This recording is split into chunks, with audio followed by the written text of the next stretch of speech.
wrap your ears around this, because this is soon to be crowned Summer Anthem for 2022. It's Overthinking by pop hitmaker Mabel. Yeah, it's another notch in her belt, along with the 6 platinum certified singles, a Brit Award, and billions of Spotify streams. Would you please give a warm welcome to Mabel? Hi, thank you for having me. Oh, we're delighted to have you on. We really are. And that is one of the singles released from your soon-to-be-released album, About Last Night, which is out, I think it's what, July 15th. So, you know, you got to work with Galantis, Stargate, Jack Jones. So how are you feeling about it?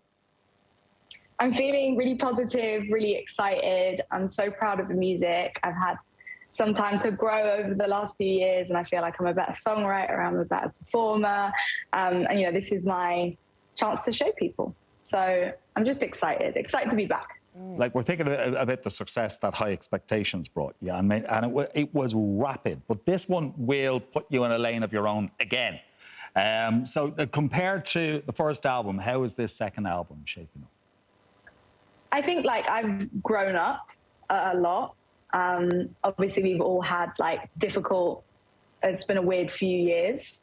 But I think like if you compare High Expectations to this album, I think that with the first album, you kind of are like, okay, here's an introduction to me. And then with my second album, I've really been able to tell a story.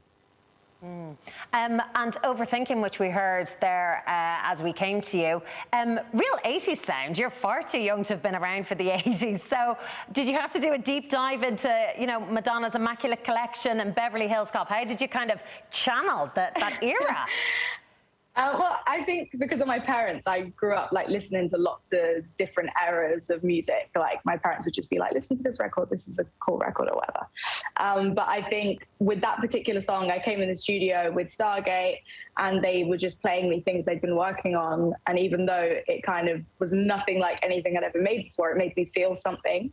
And I think, and excuse the pun, sometimes I overthink when I'm writing, and I was like, okay, I like it, it's making me feel good, so let me just put something down to it, and if nobody ever hears it, and nobody ever hears it, but it made me feel something. Yeah, absolutely, and that's so important. And especially because even though it's a banger of a tune, it is addressing, you know, a heavy subject. You're talking about your mental health and how something can go from thrilling to toxic, is that right?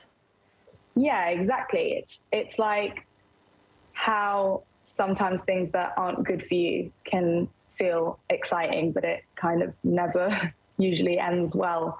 And sort of learning those lessons the hard way, like the whole album is kind of like, I've thought of it as like this big house party that I've invited everybody to, and every song is a room in that party. And Overthinking is kind of that moment at the party when everything's overwhelming and you're overthinking everything. You've been very honest speaking about your anxiety, and it's something that you've been dealing with all your life. And we think back to High Expectations and that tsunami of success that came your way, but with it came a rise again in anxiety. And I'm thinking of a whole generation of people who have become your fans who would really appreciate that honesty. So was there a moment, though, when you realised the anxiety is getting too much for me, I need to do something?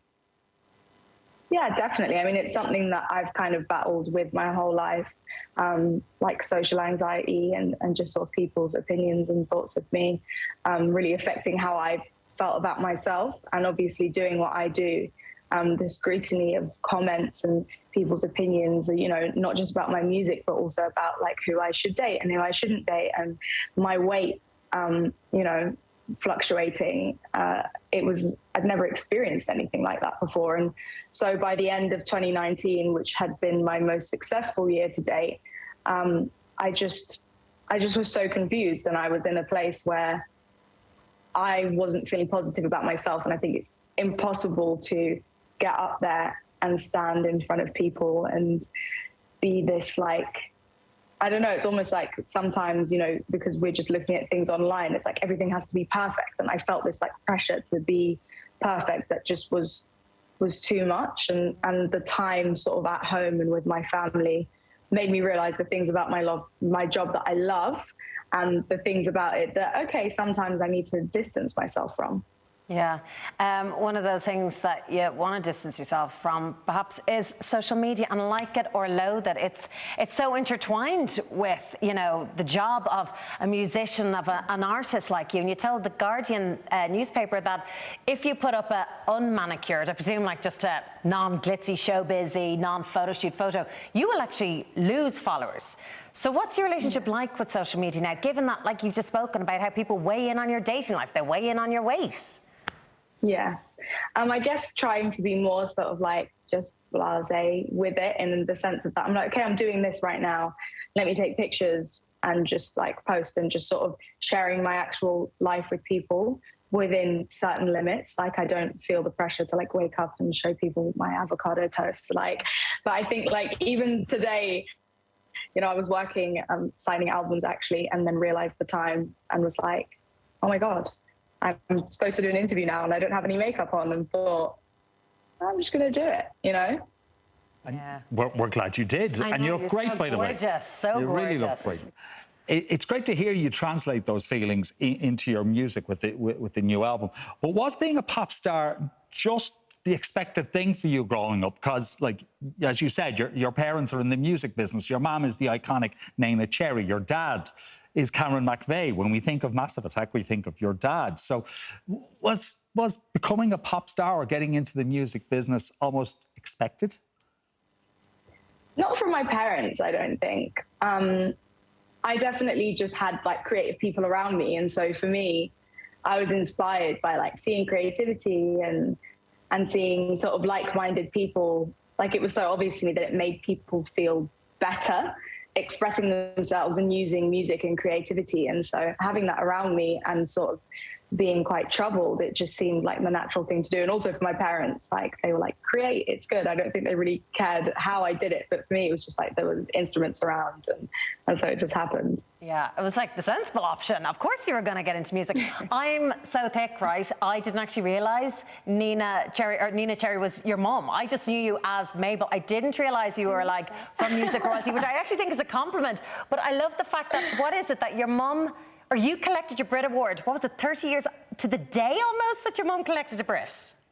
Yes, so crazy. And my mum got 2 Brit Awards and performed like literally 30 years to the day that I got mine and performed, which was so weird. And we only realised that when I was backstage getting ready, and my mum was like, you're going to win today. And I was like, Mum, don't say that. Like, I haven't even thought about that.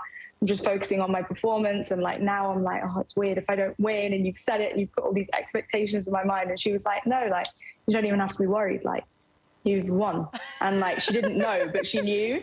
And like, it was so crazy. Wow. Absolutely brilliant. A great story. And the fact that, yeah, 30 years between the two. Amazing. Absolutely amazing. You've done some amazing gigs as well. Some great events. Just recently, we saw you at the Queen's Jubilee outside Buckingham Palace. But is it fair to say that probably the biggest gig for you was playing live in the Love Island Villa last year? Oh, my God. It was so fun. I'm such a big Love Island fan. Like, I just love TV in general and reality TV, like, obsessed. And so for me, I was just like, yes, like, this is my chance. I can finally go into the villa. Like, I can see it in the flesh. And honestly, like, I lived. It was so much fun. And you're kind of gutted now that you did last year, because it possibly rules you out of going in again this summer. I know. I was like, can I not just have like a Love Island residency? Like, can I not just do it every summer? Like, I'm the best choice. It should be me. It should be you. And who are you liking this year? Oh, gosh. There's so many people. I'm like, ah. It's probably the Irish guy, is it? Dammy? It's probably Dammy. It is definitely Dammy so far. I like Dammy and Amber, but I just think I love an Irish accent. Everybody knows that. Oh. Like, I'm obsessed with an Irish accent. My Irish accent's terrible, and I will not try before you guys ask. You can't say it and not try it. Come on. Go for it, Mabel. But I love... No, it's not happening. Not today, not tomorrow, not ever. Will not embarrass myself, because Ireland is my favourite place to perform, and I'm like, don't want all my fans hating on me. Oh, bless you. And I love Dammy. And I'm not entirely convinced that Amber feels the way about him that he feels about her, though. Right, I know. See, it's early days. It's early days. It's really only a week. 10 days in, lads. Exactly. I know. Listen, it's been great to talk to you. Absolutely great. Your new album, About Last Night, is going to be out July 15th, as Martin said, and your latest single, Overthinking, is out now. Mabel, thanks so much for joining us on the 6 o'clock show. Thank you so much for having me. Okay. Such a lovely girl.